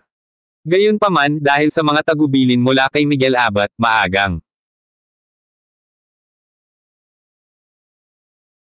nagpareserba ang mga waiter ng mesa para sa kanya. Isang mesa na may 4 na upuan sa magandang lokasyon sa tabi ng bintana. Palibhasay na bigla sa nakakasilaw na hanay sa menu, walang pag-aalinlangan siyang nag-order ng ilang pagkain at nagpadala ng mensahe ng WeChat kay Aurelie McLeaf. Lumipas ang isang hapon, ayaw niyang mag-alala ang asawa. Ngunit sa sandaling iyon, dumating din doon sina Simeon Kensington at Elise Yero. Sa paglingon sa paligid, gayunpaman, natuklasan nilang walang available na upuan. Nakaka-disappoint ito. Kasalanan mo kung alam mong masikip ito at hindi magpareserba ng lugar ng maaga, sa palagay ko ay sinadya mo. Si Simeon Kensington ay medyo hindi nasisiyahan. Hoy, hindi ba't ang jerk mula sa eroplano? Tere, mag-share tayo ng table sa kanya. Sa dami ng tao, nakita ni Elise Yero si Drake Hendricks na nakaupo mag-isa sa isang table. Salamat sa pakikinig kay Master Big Boss Channel. Dahil sa napakalaking katanyagan ng Pearl on the Water sa Five River Province. Kasama ang pagiging weekend, ang restaurant ay napuno ng alas 6 ng gabi. Si Elise Yero ay nasa isang kaayla hilakbot na mood buong hapon dahil sa kanyang pamilya, kaya't nakalimutan pa niyang magpareserba ng pwesto. Hanggang sa pinaandar ni Simeon Kensington ang kanyang sports car sa bahay ng Yero family na alala ni Elise Yero ang bagay na ito. Tamang-tama, pagdating sa Pearl on the Water, mayroon ng mahigit 100 tao ang nakapila. Nang si Elise Yero ay nalilito kung ano ang gagawin, nagkataon na nasagasaan niya si Drake Hendricks, na nag-iisang kumakain sa tabi ng bintana. Sinasabi nila na ang mga kaaway ay tiyak na magkikita, lalo na pagkatapos ng dramatikong engkwentro sa paliparan, ngayon ay nagkikita na naman sila sa gabi. Hoy, bakit ka pupunta doon kung hindi mo naman siya kilala? Kung paalisin niya tayo, sobrang nakakahiya. Si Simeon Kensington ay nanindigan, ganap na tumanggi na pumunta. Isang beses lang sila nagkita at hindi magkakilala, kaya bakit gano'n na lang ang pag-akyat nito sa kanya? Ang duwag mo. Ano ang dapat katakutin? Sa sikat ng araw, hindi nila tayo basta-basta makakain. Nang makita ang ugali ng kanyang matalik na kaibigan, bumalot ang takot sa puso ni Elise Yero. Dahil nangakong kakain siya rito, kung susuwayin niya muli ang appointment, maaaring bigyan siya ni Simeon Kensington ng malamig na balikat ng ilang sandali. Sa pamimilit ng kanyang pamilya tungkol sa arranged marriage, kung si Simeon. Sinimulan na rin siyang baliwalain ni Kensington, talagang mawawala ng isip si Elise Yero. Simeon, Tere na. If push comes to shove, we'll share a table. Gamutin natin sila. Wala siyang choice kundi suyuan muli. Mabuti. Pero kung ayaw niya, aalis kami agad. Si Simeon Kensington ay hindi katulad ni Elise Yero, hindi niya gustong makipag-usap sa mga estranghero. Lalo na ang mga minsan lang niyang nakilala at hindi gaanong maganda ang impresyon sa una. Nang makita ang kanyang matalik na kaibigan na sa wakas ay nagpaubaya, si Elise Yero ay nagmamadaling lumapit kay Drake Hendricks. Hi! Guwapo. Tumayo siya sa tabi ng mesa at binati siya. Pero umiwas ng tingin si Drake Hendricks, saka ibinaba ang ulo para ipagpatuloy ang pagkain. Hindi ako pinapansin. Invisible ba ako sa'yo? Palibhasa'y hindi pinapansin ng ganoon, sumabog si Elise Yero. Bilang Miss Yero, nakadalasang iniaabot sa kanya ang lahat at napapaligiran ng hindi mabilang na mga lalaki, hindi siya makapaniwalang hindi siya pinapansin ngayon. Tara na, tumigil ka na sa paggawa ng eksena dito. Hinayla siya ni Simeon Kensington sa braso, sabik na makatakas sa sitwasyon. Sobrang nakakahiya ito. Siksika na ang restaurant, ngunit ngayong nagtaas na ng boses si Elise Yero, nakatawag agad siya ng maraming atensyon. Hindi pwede. Hindi ko kayang lunokan ang pride na ito. Tinutulak ako ng pamilya na pakasalan ang jerk na iyon. Atlas Leopold, at ngayon ay binubuli ako ng isang estranghero, ako. Pagkasabi nito, namula ang mga mata ni Elise Yero, at halos maluha-luha siya. Umupo ka. Sa pagkakataong ito, sa hindi inaasahang pagkakataon, nagsalita si Drake Hendricks, inanyayahan silang maupo. Anong sabi mo? Pinunasan ni Elise Yero ang kanyang mga luha, medyo hindi makapaniwala. Kanina lang naging cold siya sa kanya, nadala kaya siya ng luha nito. Sinasabi nila na ang mga luha ng isang babae ay ang pinakamalakas na sandata, ngunit hindi ito na para bang sinasadya niya ito, halos maluha siya sa frustration. Umupo ka, mga pagkain at inumin ngayon, kukunin ko ang tab. Pinunasan ni Drake Hendricks ang bibig at sumando sa upuan, nakangiting sabi, anong problema? Walang lakas ng loob na umupo. Kung wala kang lakas ng loob na umupo, huwag mo akong istorbohin dito. Hindi niya binalak na bigyang pansin ang dalawang babae, ngunit nang banggitin ni Elise Yero si Atlas Leopold, nagbago ang mga bagay. Nagsimula ang lahat ng nangyari noon sa Morelos City dahil ikinalat ni Atlas Leopold ang video, na humantong sa sitwasyon ngayon. Tamang-tama, maaari niyang samantalahin ang pagkakataong ito para makaganti kay Atlas Leopold. At ipaalam sa lahat na siya ay nasa Five River Province. Maliit talaga ang mundo. Umupo ka dali. Sa takot na magbago ang isip ni Drake Hendricks, diretsyong hinayla ni Elise Yero si Simeon Kensington para maupo sa tapat niya, may ngiti din sa labi. Paumanhin sa abala sa iyo ngayon, ngunit huwag mag-alala, babayaran namin ang lahat ng mga gastos. Mabilis na paliwanag ni Elise Yero. Ang pagiging makaupo ay kasiya siya na, tiyak na ayaw niyang magbayad ang kabilang partido. Mayaman ang Yero family, at hindi rin siya kapos sa pera. Kahit ano. Hindi na nagsalita pa si Drake Hendricks, nagsimula na lang kumain ng mag-isa. Mataas ang klase ng restaurant, at napakasarap ng pagkain. Kahit na ang sobrang piken na si Drake Hendricks ay kumain ng sarap. Nang kunin ni Elise Yero ang menu, nagsimula na rin siyang mag-order ng mga pagkain. Kagandahan. Bakit dito umupo? Lumapit ka lang sa akin, mag-aayos ako ng upuan para sayo. Noon lang, isang lalaking nakasot, sinundan ng ilang hooligans, ang lumapit sa kanilang mesa. At lumuhad siya sa tabi ni Elise Yero. Magwala ka, panipi. Nang walang anumang kagandahang asal, si Elise Yero ay nagmura. Ang bangis ng ugali. May ngiti pa rin sa mukha ang lalaki habang nakatingin kay Drake Hendricks na nakaupo sa tapat at sinabing, bata, magwala ka. Makikisama ako sa dalawang babaeng ito ngayon. Pagkatapos magsalita, muli siyang masiglang tumingin kina Simeon Kensington at Elise. Yero, paano kung sabay tayong uminom? Hindi pa natatapos ang kanyang mga salita, ang mga hudlom sa likod niya ay nagdala ng 3 baso ng alak na puno ng red wine. Pasensya na, hindi kami umiinom ng alak. Sabi ni Simeon Kensington na may matigas na mukha. Kinasusuklaman niya ang ganitong uri ng spoiled na rich kid at mula sa isang desenteng pamilya, kaya prangka siyang nagsalita. Hey! Ang maliit na miss ay medyo ang init ng ulo. Ngunit sa napakaraming kapatid na lalaki sa likod ko, kailangan mong magbigay ng ilang mukha. Kung hindi, hindi ko makontrol ang maaaring gawin nitong mga kapatid ko. Malamig na ngumuso ang lalaki, puno ng pananakot ang tono nito. Ang mga alipores niya sa likuran niya ay mas lalo pang nagsuot ng mga malisyosong ngiti, nangangati kumilos. Mabuti. Iinom ako sa iyo, at pagkatapos ay mas mahusay kang scrum kaagad. Si Elise Yero, sa pag-aakalang magiging mas kaunting problema ang sumunod, ay kumuha ng basong handang inumin. Sabi ko magwala ka, bingi ka ba? Sa sandaling ito, tumingin ang lalaki kay Drake Hendricks na kumakain pa rin sa tapat niya, ang mukha ay agad na nalungkot. Okay lang ako nakaupo dito, bakit ako aalis? Hindi man lang nagangat ng ulo si Drake Hendricks, patuloy na dahan-daw ang kinakain ng steak sa plato niya. Itapon mo siya para sa akin. Inutusan ng lalaki ang kanyang mga alipor sa likod niya, at ang mga hoodlum na natatakpan ng tato ay agad na lumapit, nagsimulang kumilos. May nakadroga na inumin sa baso.